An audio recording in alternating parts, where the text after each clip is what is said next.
It all began with a bang.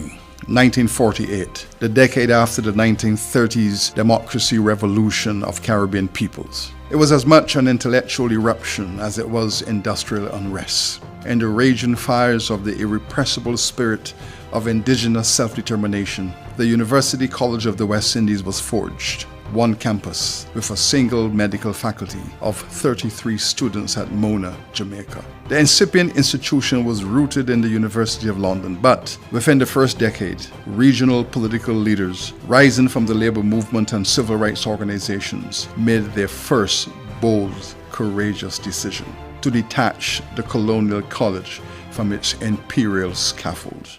Their vision was actualized in 1962, the rise of an independent University of the West Indies. With the collapse of the Federation of the West Indies in that year, governments made their second courageous decision to save the UWI for posterity as a regional university. They looked to the visionary Sir Arthur Lewis to serve as its first vice-chancellor. The Tri-Campus University was created with two new campuses. First in Trinidad and Tobago at St. Augustine and then in Barbados at Cave Hill. Governments had made their third bold, courageous statement. A university dispersed across the region would best serve its many communities. Since then, every facet of regional development has been driven by the UWI.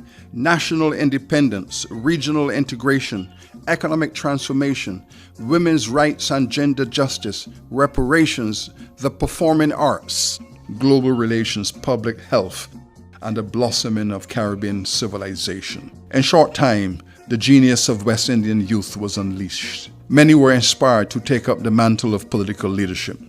24 graduates have since become national leaders and prime ministers.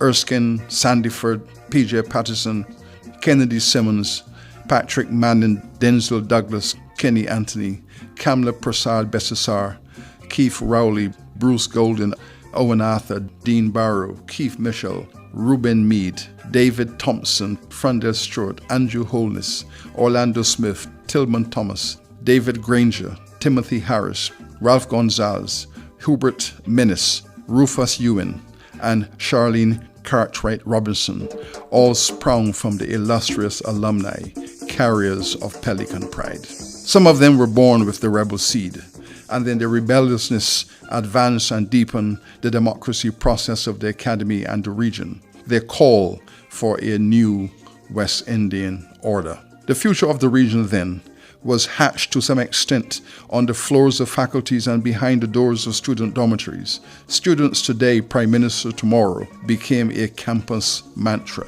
No university or college on planet Earth can claim, as does UWI, 10 sitting political leaders among its alumni. UWI in this regard is like no other. Alumni prime ministers have been joined by colleagues, graduates of other fine universities who are embraced fully within the UWI family. From Portia Simpson Miller and Eugenia Charles to Mae Motley, Hugh Shearer, Michael Manley and Edward Siaga to Basdeo Pandey and Lester Bird Jr., Tom Adams and Morris Bishop to Alan Chastanet, Gaston Brown and Roosevelt Skerritt. These prime ministers have led regional governments dedicated to the sustainability of the UWI. Within its proud bosom are to be found other trademarks of distinction, including the Nobel Prize that sets it apart as an institution of global distinction. Today, the UWI is celebrated as an academy of 50,000 students scattered across the region in its 4 campuses. Its open campus is constituted as a digital network of regional capacity that has shrunk the Caribbean archipelago into a global classroom. New members such as Bermuda and Turks and Caicos have since joined the UWI family, and in 2017, the government of Antigua and Barbuda proposed to host its 4th landed campus by merging and modernizing its many tertiary institutions into a single institution. And now, most dramatically, in the last 3 years, the university, looking to the future, has implemented its global plan, the 3rd epic restructuring. It has established centers for teaching, research, and advocacy in countries outside of the region. The UWI Suzhou Center for Software Technology now exists in Suzhou, China. The UWI SUNY Center for Leadership and Sustainable Development in New York exists within the SUNY system. The Center for African and Diaspora Culture now exists within the University of Lagos. Plans exist to establish similar UWI institutes in South Africa, England, the European Union, and Canada. Through these developments, the UWI will continue to support the region on the global stage.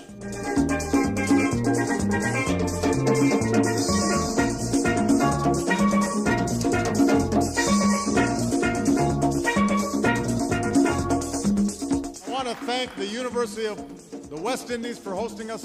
Big up, UWI. The UWI has been more than resilient. It has thrived. It has been a success.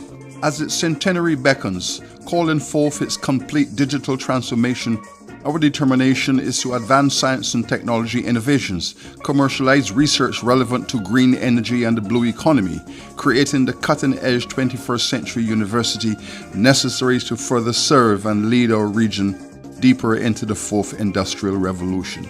We shall succeed because we are an academy guided by intellectual and spiritual values deeply rooted in our history of survival as a community. UWI, 4 campuses, 1 global university, 1 Caribbean.